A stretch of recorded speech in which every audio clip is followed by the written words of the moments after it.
President Zelensky has called out the role of authoritarian powers in the 21st century and that democracies have to resist them. He's doing it, and a lot of other countries are resisting authoritarian coercion. So I think that was a very important message out of his speech today. Well, the President even appealed for Australian-made Bushmaster armoured vehicles to help repel the enemy, among other things. Yeah, it was an interesting request. I've spent a lot of time in Bushmasters in places like Afghanistan and Australia. They are magnificent Australian designed and built vehicles. They've saved the lives of many Australians on operations. They would do the same for the Ukrainians. What more can Australia do to support Ukraine in this war that it really didn't want to fight?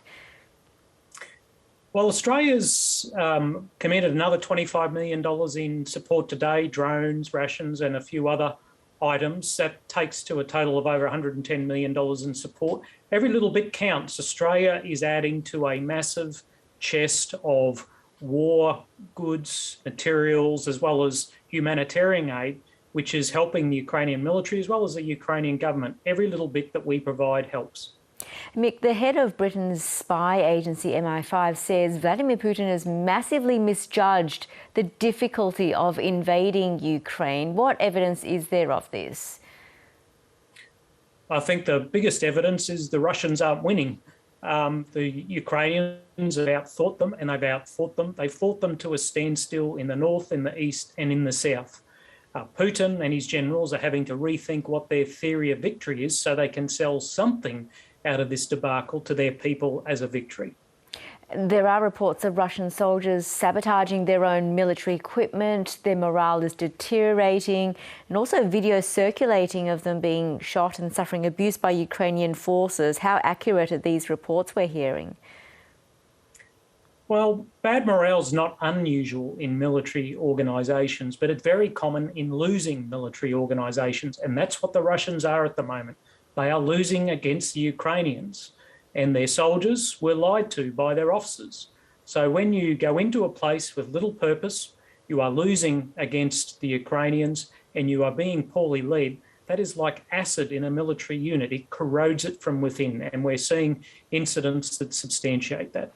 The Russian military says it's scaling back operations around Kiev, Chernihiv, but the reports we're getting say otherwise. Well, there's some evidence that one or two units have moved north into Belarus, but these are probably units that are combat ineffective, that are no longer capable of fighting. But also when units or military organisations withdraw, they often cover that with large artillery barrages, so their enemy, in this case the Ukrainians, can't follow them up and attack them while they're withdrawing. So I think we're seeing a little bit of both at the moment, some withdrawal, but also these massive barrages to prevent Ukrainian attacks. Moscow also says the focus is now on liberating Donbass. What can we expect to happen in this region in the coming days, do you think?